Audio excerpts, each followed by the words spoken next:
When Mara Quinn buried her mother, she thought the nightmare was over. But the night she received a message from her mother's phone, "I'm not dead. Come to the cemetery now." Her entire world cracked open. What began as grief soon twisted into a deadly game of secrets, betrayal, and survival. Because the man she trusted all her life, her father, wasn't just hiding the truth. He was the one her mother was running from. And as the rain fell harder, Mara realized some graves don't hold the dead. They hold the truth waiting to rise. The rain hadn't stopped since morning. It fell in long, endless sheets, as though the heavens themselves were mourning beside me. My black umbrella trembled under the weight of the storm as I watched the coffin lower into the earth. The soil was dark, heavy, alive with the scent of grief. Everyone cried, except my father. He wasn't there. He was in Bali, smiling beside his new mistress, champagne raised, their happiness caught in a photo I wished I'd never seen. While the priest murmured his final blessing, all I could hear was the sound of wet earth swallowing what was left of my mother. When the last shovel of dirt hit the coffin, I whispered goodbye through clenched teeth. That night, lightning slashed across the Portland sky, white veins tearing the darkness apart. I sat alone in my apartment, wrapped in one of my mother's sweaters, staring at her photographs scattered across the table, her laughter, her garden, her gentle, paint-stained hands. Then my phone buzzed. At first, I thought it was another condolence message, another stay strong text from people who didn't understand that strength was exactly what I'd lost. But when I looked closer, my blood turned to ice. "I'm not dead. Come to the cemetery now." The message was from her number, my mother's. My throat closed. My hands went numb. For a long second, I couldn't move, couldn't breathe, couldn't think. Then instinct took over. I grabbed my car keys and ran into the storm, heart pounding like it wanted out of my chest. I didn't know if I was driving toward a miracle or madness. My name is Mara Quinn, and until a week ago, I thought my life was ordinary. I had a modest apartment overlooking the Willamette River, a career as a freelance designer, and a mother who called every Sunday morning to remind me to eat something with actual protein. I used to roll my eyes at her texts, "Take your vitamins, sweetheart. Stop skipping dinner." I never thought I'd miss those messages until silence became all I had left. The day she died began like any other. I was finalizing a web design project when an unfamiliar number lit up my phone. I almost ignored it, but something in me, a strange, unexplainable instinct, made me answer. "Is this Miss Mara Quinn?" A woman's voice, trembling. "Yes," I said slowly. "I'm calling from St. Mary's Hospital. I'm so sorry, but your mother passed away this morning. Sudden cardiac arrest." For a heartbeat, I forgot how to breathe. The room spun. Colors drained from the world. "No," I whispered. "You must be mistaken. My mother was fine. She was painting this morning. I'm sorry, Miss Quinn," the nurse said softly, and the line went dead. I stood there, frozen, watching rain slide down the window pane. My reflection looked ghostly, gray skin, hollow eyes. My mother, my best friend, my anchor was gone. And yet something didn't make sense. She'd never had heart issues. She jogged every morning, ate like a nutritionist, and laughed like the world couldn't touch her. How could she just stop? When I called my father, his tone was disturbingly flat. "It's true," he said. "Eleanor's gone. The doctor said it was quick." "That's it." My voice cracked. "That's all you have to say?" He sighed, annoyed. "Mara, she's dead. Cry if you must, but don't be dramatic. I'll handle the paperwork." Then he hung up. That was the moment my grief hardened into something else, something sharp, burning, alive. I realized he wasn't mourning her. He was relieved. And that terrified me more than death itself. 3 days later, the rain still hadn't stopped. The city felt suspended in grief, as though time refused to move on. The cemetery smelled of lilies and wet soil. People in black murmured condolences that dissolved in the storm before reaching me. My mother's name, Eleanor Quinn, was engraved in gold on the marble plaque. My throat burned as I whispered, You didn't deserve this. Behind me, distant whispers carried through the wind. Where's David? Her husband didn't even show up. Disgraceful. I clenched my fists so hard my nails bit into my palms. He had texted me the night before, busy with business overseas. Handle the funeral. No apology. No shame. Just business. When the priest began to pray, my legs trembled. My little niece tugged at my coat. Aunt Mara, she whispered. If Grandma's in heaven, can she see us? I knelt down, my voice breaking. Yes, sweetheart. She can see us. She's watching right now. As the coffin disappeared beneath the earth, a gust of wind ripped my umbrella inside out. The priest's words blurred with the rhythm of falling rain. Each drop felt like a heartbeat I'd never hear again. When everyone else left, I stayed, kneeling in the mud, whispering through chattering teeth, Mom, if there's any justice in this world, he'll pay for what he did to you. I swear it. Lightning cracked across the sky. I took it as her answer. That night, soaked and hollow, I returned to my apartment. I showered, changed into one of her old sweaters, and sat in the dark, scrolling through my father's social media. And there it was.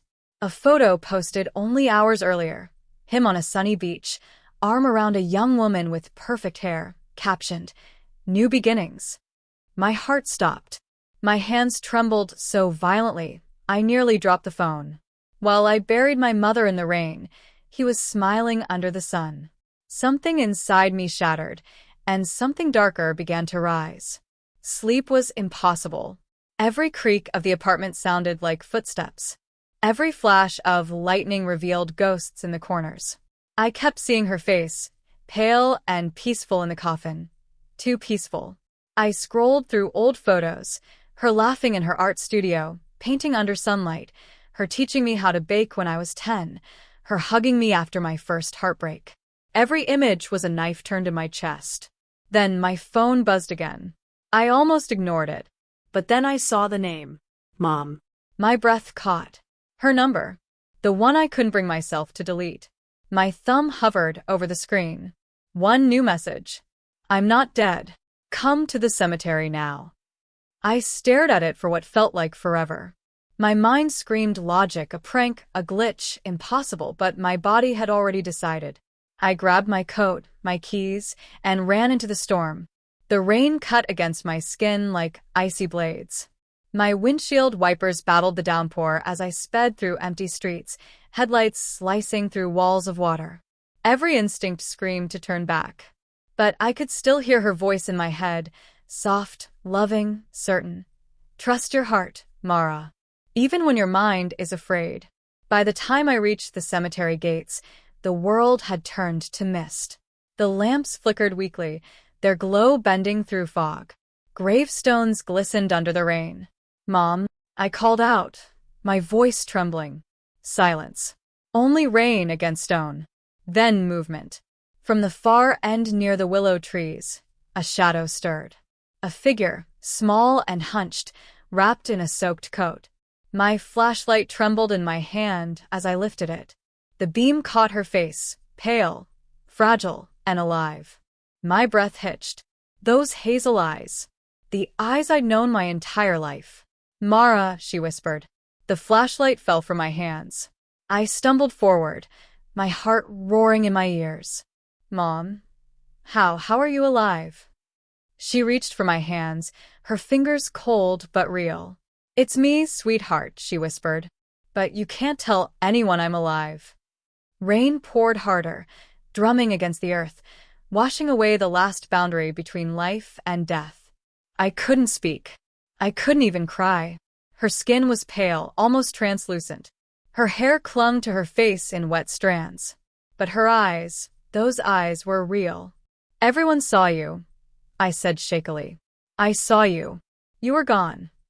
She pulled me into her arms. For a heartbeat, the storm disappeared. All I could feel was her heartbeat, faint, but steady, against mine. Then she whispered, We can't stay here. Someone might see us. She led me toward a small silver sedan parked under the trees. My hands shook as I climbed in beside her. Mom, please tell me what's going on. She didn't start the engine immediately. Her fingers gripped the wheel so tight her knuckles turned white. Then, quietly, your father tried to kill me. For a long moment, the only sound inside the car was the rhythmic drumming of rain on the roof. The words hung between us like a crack of thunder, raw, impossible, alive. I stared at her, unable to breathe. What did you just say? I whispered.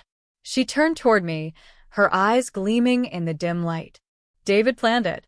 The heart attack story was a lie. I had to disappear before he finished what he started. My pulse pounded in my throat. That's insane. He's your husband. Her lips trembled, but there was no hesitation in her voice. Exactly. And that's why no one will believe me. She reached into her coat pocket and pulled out a flash drive, small, metallic, glinting in the headlights. This, she said, is why I'm still alive. I took it carefully. What's on it? Proof. Files, bank transfers, medical reports. He was embezzling from the charity trust, the one I founded with him 15 years ago. When I confronted him, he panicked. He spiked my tea that night. I woke up in a clinic basement outside the city. A nurse helped me escape before he came back to finish it. Her voice cracked, and suddenly she looked fragile again. Not a ghost, not a victim, but a woman who had run too far, too long. I couldn't go to the police, she continued. David has friends everywhere. The hospital, the board, even the police chief. If they knew I was alive, they'd silence me for good. I clenched the flash drive in my palm, its edges biting into my skin. Then we'll expose him ourselves. She looked at me with a mixture of love and fear. That's why I texted you. You're the only one I trust. But if we do this, there's no turning back. I nodded slowly. Then we don't turn back. We drove through the storm until the city lights disappeared behind the hills. At an abandoned rest stop, she parked the car and finally let herself cry, silent, trembling sobs that broke my heart. I reached over and held her hand, realizing that the woman I had buried days ago was flesh and blood beside me, terrified and alive. When the rain softened to drizzle, she wiped her eyes. There's someone you need to meet. He helped me escape. Who? His name's Elias Carter. He used to work for your father in security. He found out what David was doing and switched sides. He's the one who got me out of the clinic. Can we trust him? I asked. She smiled faintly. He's risked everything already. You'll see. We reached the edge of the old industrial district around midnight. A single warehouse stood there, half swallowed by vines and fog. A dim light flickered through a cracked window. Stay close, she whispered. Inside, the air smelled of rust and rainwater. A man emerged from the shadows, tall, rugged, maybe mid-30s, with a scar tracing his jawline. His gaze locked on me, sharp but kind. You must be Mara, he said quietly. Your mother told me you'd come. He handed me a towel, nodding toward a portable heater humming in the corner. You're safe here. For now. As my mother explained everything, the poisoning, the forged medical reports, the offshore accounts, I watched Elias. There was a quiet intensity about him, the kind that comes from knowing too much and trusting too little. When she finished, he said, We've got a narrow window. Your father's transferring the funds tomorrow night. Once that's done, the evidence will vanish. We need to leak this before he cleans house. Leak it to who? I asked. Elias met my eyes. A journalist named Sienna Lowe. She's been digging into the Quinn Foundation for months. If she gets these files, she'll publish. My mother shook her head. It's too risky. David's watching her. Then I'll deliver it myself, I said. Eleanor's face drained of color. No, Mara. You don't understand what he's capable of. I took her hand. I do now. Elias studied me for a moment. If you go, you'll need a disguise and a clean phone. He has people everywhere. I nodded. Then we start now. By dawn, the rain had turned to mist. Elias gave me a burner phone, a hooded jacket, and a fake press badge. He showed me where to meet Sienna, a coffee shop near the waterfront at noon. Before leaving, my mother cupped my face in her cold hands. If anything happens to me again, she whispered, don't look back. Promise me. I'm not losing you twice, I said. She smiled faintly. You have your father's fire, but my heart. That's what will save you. Then she hugged me, long and tight, before disappearing into the fog with Elias. The city looked different in daylight, gray, washed out, fragile. I reached the coffee shop early, my pulse racing. Every stranger felt like a spy. Every car that slowed near the curb made my stomach twist. When the doorbell chimed, I looked up. A woman in her 30s walked in, sleek trench coat, sharp eyes, the cautious confidence of someone used to dangerous truths. Sienna Lowe? I asked. She nodded and sat across from me. You're the daughter? I slid the flash drive across the table. Everything's on there. Publish it, no matter what happens. She hesitated. If this is what I think it is, your father won't stop until... A sudden click interrupted her. A man in a dark coat stood near the counter, holding a phone to his ear. Eyes locked on us. My blood turned cold. Don't look, Sienna whispered, but we've been followed. She reached into her purse, slipping the flash drive into a hidden pocket. Walk out first. Slowly. Don't run. We stood, pretending calm. But as soon as I stepped outside, a black SUV screeched around the corner. Two men jumped out, one of them I recognized instantly. My father's bodyguard. Mara, get in. Sienna shouted. We dove into her car as tires screeched behind us. The city blurred, streets, lights, horns. Sienna drove like a storm, weaving through traffic until the SUV disappeared in the rearview mirror. My heart slammed against my ribs. They know. She nodded grimly.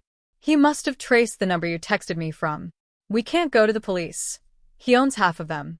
We'll head to the news bureau directly. We reached the outskirts of town before she finally slowed down. We'll send the files through the internal server. Once it's online, it's untouchable. I exhaled, gripping the dashboard. Do it. She inserted the drive into her laptop and began uploading. Lines of code flashed across the screen. 1%, 10%, 23%. Then everything froze. Her screen went black. Sienna cursed. They've hacked the line. Someone's intercepting. My phone vibrated. A new message. No number. Just words. Stop now, or your mother dies again. I stared, my throat closing. They found her. Sienna's hands trembled. Then we're out of time. We reached the warehouse just before midnight. The doors were wide open, swinging in the wind. The heater was off. The light flickered weakly. Mom, I called out. Elias. No answer. The air smelled of gasoline. Sienna stepped inside first. Wait. I started, but it was too late. The floor creaked, and then a low hum filled the silence, the sound of a timer. Get out, she shouted. We ran just as the explosion ripped through the night. The warehouse erupted into fire, debris flying like sparks from hell. I was thrown onto the wet asphalt, the air knocked out of me. Flames clawed at the sky. Through the smoke, I saw her, my mother, standing in the doorway for a single, frozen second before the inferno swallowed her. Mom, I screamed, crawling toward the flames, but Sienna pulled me back. She's gone. We have to move. I collapsed, sobbing, my body shaking with rage and grief. The world blurred into sirens and smoke. Hours later, we hid inside an old train yard. The smell of ash clung to my hair. Sienna handed me a USB stick, burned around the edges but intact. It finished uploading before the explosion, she said softly. Your father's empire is done. I stared at the smoldering horizon, my heart hollow. And my mother? Sienna hesitated. They didn't find a body. I turned to her, hope flickering faintly. What do you mean? She might have escaped again. If anyone could, it's her. The wind howled through the broken windows. Somewhere in the distance, thunder rolled. I clutched the USB to my chest, whispering into the dark. Wherever you are, I'll find you. I promise. 2 weeks later, news headlines blazed across every screen. Business tycoon David Quinn arrested for fraud, attempted murder. His face, once so smug, now hollow behind prison glass. But no mention of Eleanor Quinn. No trace. No grave. No goodbye. Sometimes, when the rain falls just right against my window, I hear her voice, faint, warm, and distant. Trust your heart, Mara. Even when your mind is afraid. And every time I whisper back, I'm still listening.